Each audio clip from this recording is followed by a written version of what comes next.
Hello and welcome to Health Affairs 4-part podcast mini-series on food, nutrition, and health. I'm Jessica Bylander, a deputy editor at Health Affairs.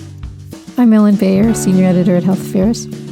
To our listeners, we're releasing 4 episodes of this mini-series on Wednesdays leading up to and continuing with the publication of our April 2025 theme issue on food, nutrition, and health.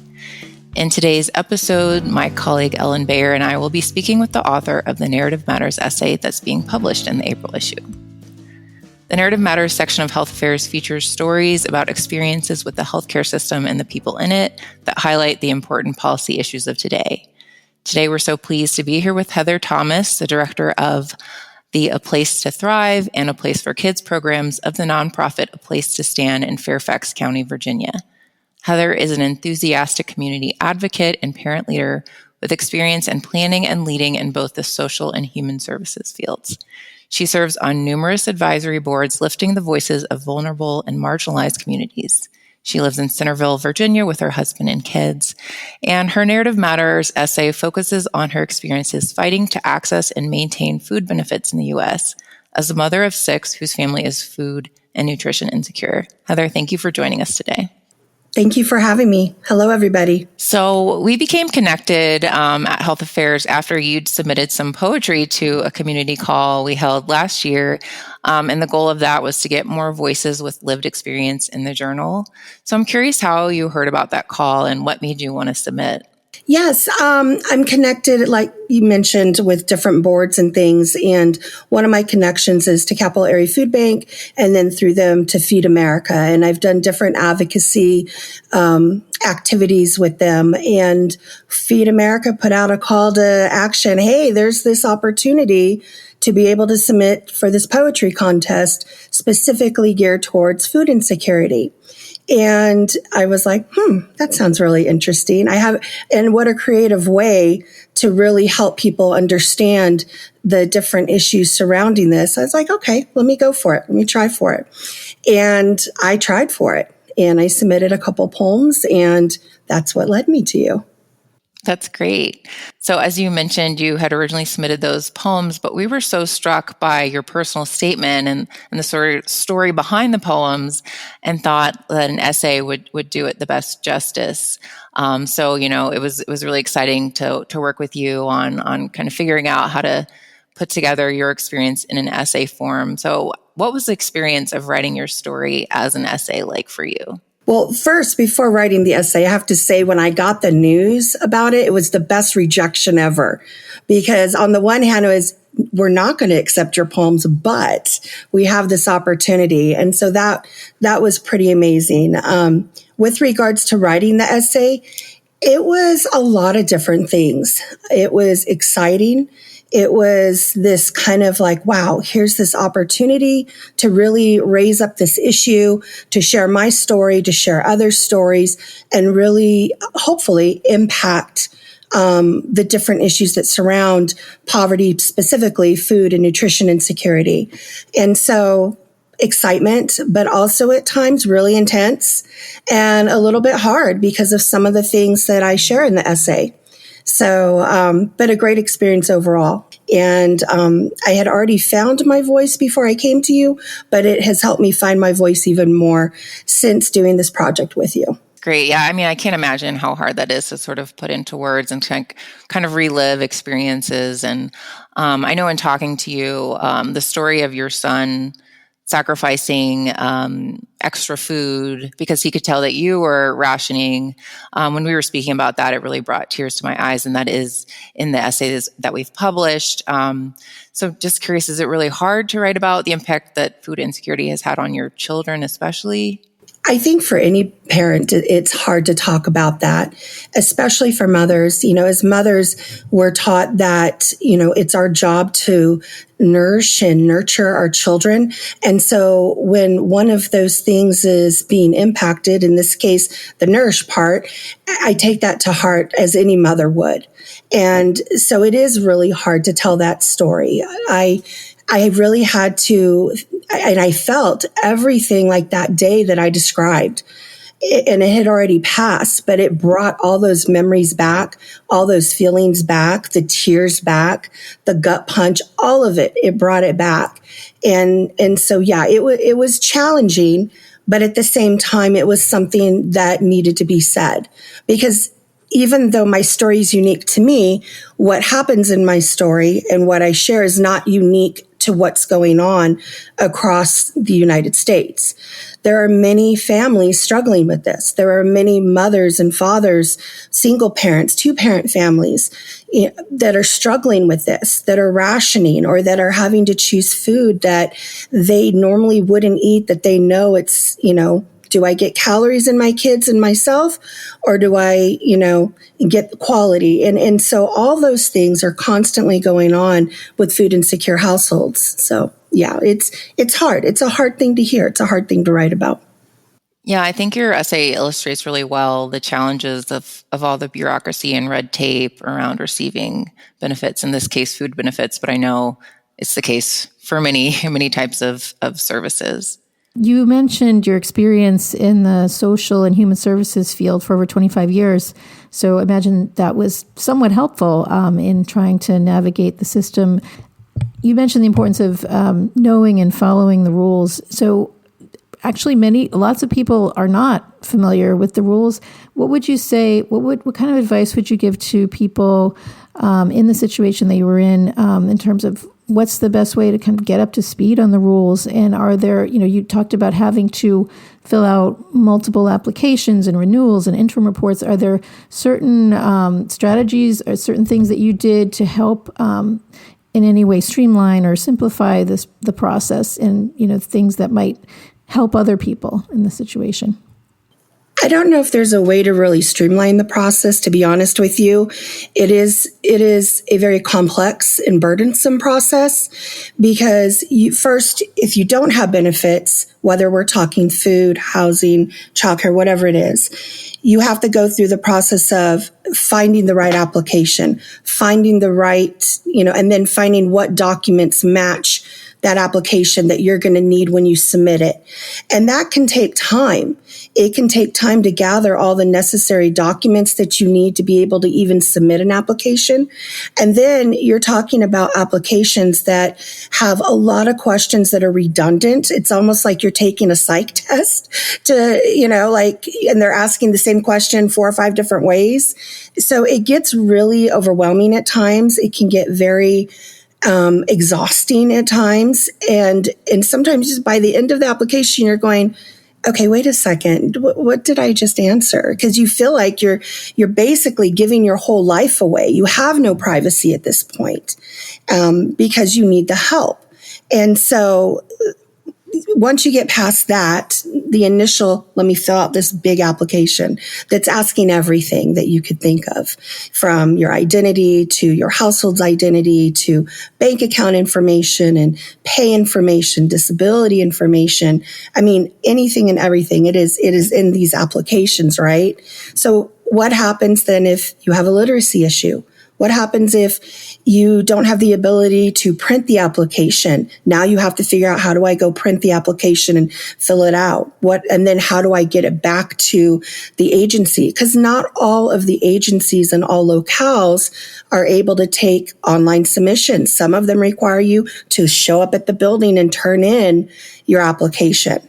So let me preference all of that with that first. So you do this application. I say, make sure you keep a copy of everything that you submit. Make sure you have some type of timestamp because you may have to use that. If your application, for example, says it's due on the 1st, make sure whether you're turning it in hard copy, I wouldn't mail it. I would take it to the building, or if you're able to submit it online through an email, make sure you do it within whatever that time frame is. And I say all that because, for example, one of our renewals, it had a date of like 11/15 as the date. Submit it by 11/15, all this information. Well, we had issues with our computer that particular day, and I submitted it on 11/15, but it was at 5:00. Well, lo and behold, I didn't know that they had closed at 4:30.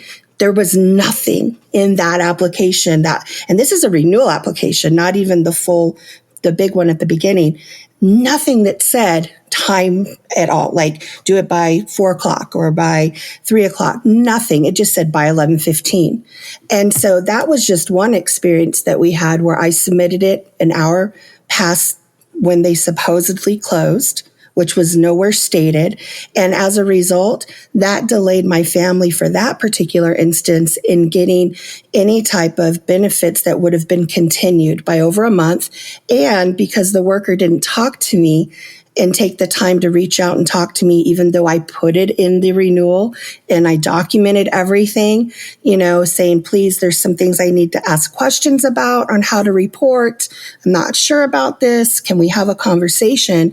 Because of that, the worker didn't do that. I ended up having to file an appeal for our family over, what was it? I think over $100. And it took like 4 months. Like, it's just, so those are the kinds of things people are dealing with. And so I would say document everything. I would say keep a copy of everything. Try to make sure there's a timestamp. If there's something you don't understand, ask questions. Go to your state's website and then your local website, your county website, to see if there's any special rules that apply on how to report income. Some things like stipends may or may not, count towards your income. Things like, work training stipends may not count in one area, but they count in another area. Certain types of deductions. So it's just all these things, like really just keep really good records, be on time, duplicate, and just rinse and repeat and do it all over again. I mean, it's really a lot. And I think I have it down pretty well, but it's still a lot for me. Yeah. I mean, it just seems like most people probably don't appreciate just the magnitude of the challenges and of the red tape. I mean, something I was curious about, and you write about it in the essay, is, there's a lot of talk about, the cost of groceries these days and everything. And so it's like, even after you make it through all of the applications, you get the benefits you're deserving, how feasible is it for a family to eat, quote unquote, healthy foods according to sort of the nutrition guidelines based on those benefits that you do receive? Most of the time, I will say that families are not going to get the maximum amount that they are supposed to get for their household. Okay. You have to be getting like TANF, for example, or have no income coming in at all to be able to get the maximum amount for your area. So you're already starting off at a disadvantage in that regard, right?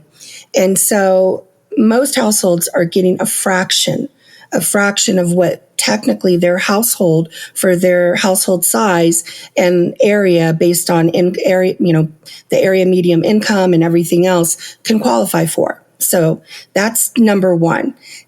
So imagine trying to feed a family of 6. We'll take our family of 6 for a month on $500. And think about where we're at. Like we're in Northern Virginia, right? And it doesn't go very far. It doesn't go very far at all. Imagine feeding a family of 2 on $25, because I have families I serve. They're a family of 2 and they get $25 in benefits, but their income is like less than $1,400 a month. And that's for rent and everything. So it's just, you're not going to go very far. I will say that this last Friday, our benefits renewed for us, and I just went grocery shopping on Saturday, and we are already at over half of our benefits have been used since this weekend. And all I bought was fresh fruit, produce, a little bit of cheese, a little bit of bread, some almond milk, and some chicken, and a little bit of ground beef. And that's it. So one shopping trip. Yeah. One shopping. And it's not, and a little bit of yogurt. There was some yogurt there for the kids. And it's not going to last that long. We got it on Saturday. Today's Monday. And we're just, trying to eat as healthy as we can with it. It's going to be gone in a couple days. And that was almost half of our benefits for the month. So it makes it hard. So you have this new term, this new idea. There's food insecurity, but then there's nutrition insecurity. And so a lot of times households, they may not consider themselves food insecure because they're like, well, we have food on the table. But because they're not able to afford quality food consistently, they're suffering from nutrition insecurity. So you see all these different levels of food and or nutrition insecurity that happen in these households, and mine is one of them. So what would you say to our listeners for a reason why everyone should be concerned about the issues that you were talking about, even people who feel that they have a really strong safety net? The reason everybody should be concerned is because this could happen to anybody. I mean, it happened to us. My husband and I were both college educated. He's an honorably discharged combat veteran. We both were in our respective careers, and we were considered solid middle class. We didn't rely on anything other than our income and our health insurance provided through work and what have you. And it got to a point that certain things, like it started slow with not having access to quality, affordable childcare, because there is a childcare crisis, as we know, going on. And that became the catalyst that impacted us and led us into food insecurity, and eventually later on led us into homelessness, because we were homeless for a few years. We were fortunate homeless is what I call us, because we were able to go directly into transitional housing, but still we were homeless nevertheless. And we've been trying to dig our way out ever since we lost everything, which started with not having access to quality, affordable childcare. And then from there, snowballed into food insecurity, snowballed into losing it all. And, so it can happen. I mean, we used to volunteer and pack the bags for kids for the weekend food programs. And now we were on this side of the counter needing services that I had provided to clients for many years. And so it can happen to anybody. And I think people forget that. They forget how close they are teetering to food insecurity or homelessness or housing instability. They forget that. And it is easy to forget, because when things are going well, you don't necessarily think about that. But somebody that they know, whether it's a child that goes to their kid's school, whether it's an employee they work with, whether it's somebody they serve in their business, somebody that they've encountered is dealing with food insecurity. And so this issue of food insecurity, we need to all care about, because what if it happens to you? How would you want to be treated? What would you need for your family to not go hungry and to not have your health, get worse or bring on health issues because you don't have access to quality, affordable food? That's why we all need to think about this. That's why we all need to do something about this, because it could happen to anybody. And we need to work together, and we need to change that mentality that we have, that if somebody needs any kind of assistance, that they're criminals. They did something wrong. There's this mentality out there that if you need some type of assistance, you've done something wrong. You must be using drugs or alcohol. You must be lazy. You must not want to work. And that's just not the case. I mean, you're going to see here and there, like with anything, but most people don't want to be on assistance. Most people want to work. Most people want to take care of their family, because you have to let your pride go to ask for help and take help, because it is very humiliating, and you are treated less than when you get any type of assistance. So most people don't want to be treated that way. I don't want to be treated like that. I don't think you want to be treated like that. And that's why we need to care about it. Yeah, that's a really powerful sentiment. And I think it comes through really well in your essay. And I'm just curious sort of how writing, be it essay or poetry or other forms, how that's kind of helped you deal with these challenges in your life. As I mentioned, I was on this side of the counter where I was helping people. And when I was in that role of helping people before we lost everything, I would hear these stories from my clients that I served.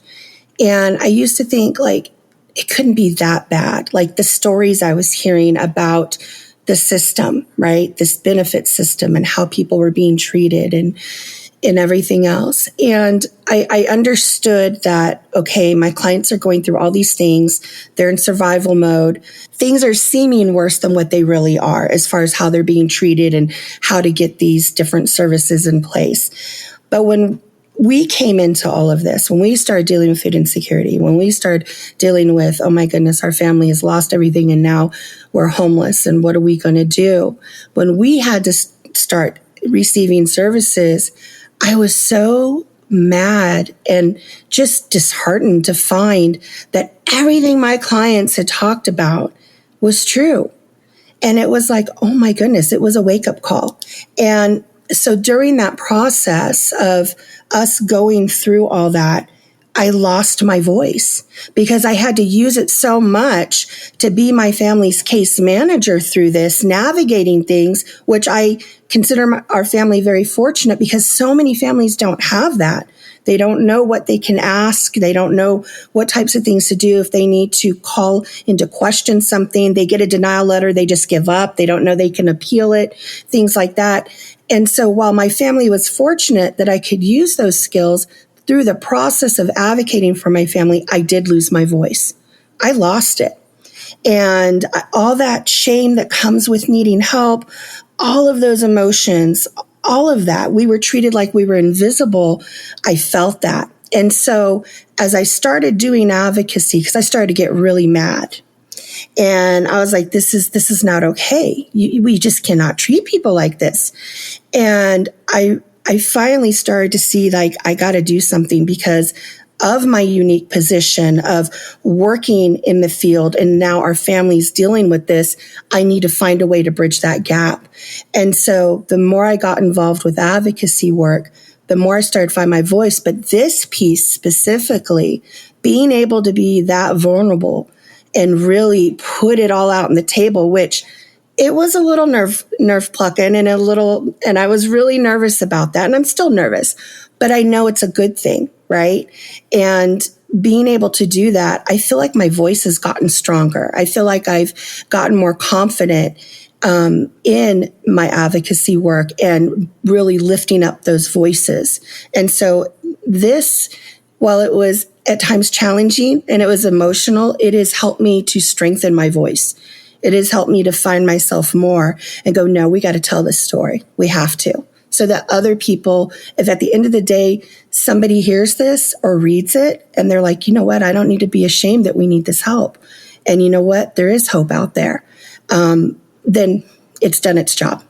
So Heather, what's next for you? What kinds of projects are you working on?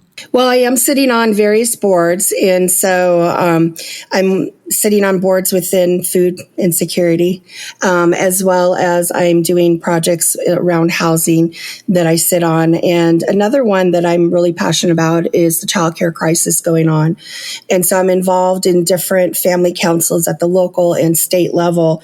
And right now, our local family council, Fairfax Family Council, we are working to see how can we help lift up other families' voices. And so we're getting ready to work on a cookbook project, an advocacy cookbook project that we're pretty excited about. And so working closely with my fellow family council members to really get into that project and tell a collective narrative of so many different people's stories, but tying in food. So that's the big project. There's a lot of other projects going on, but that's the big one. And I'm really excited about that because that's going to demonstrate the different things going on around food and nutrition insecurity, around the childcare crisis that's going on, around lack of access to quality, education, whether early child education or public school education, as well as other topics such as housing and medical disparity. And so that's the big one coming up, along with a lot of other, things like workshops and then, of course, serving families through Thrive and Place for Kids. Continue to do that and taking care of my kiddos. Thank you so much for joining us today, for sharing your story in the issue and on this podcast. It was a pleasure to speak with you. Oh, thank you so much. Thank you for having me. And to the listeners, be sure to visit Health Affairs to read the April issue on food, nutrition, and health, and to listen to the other episodes in this series. Thanks all. Bye.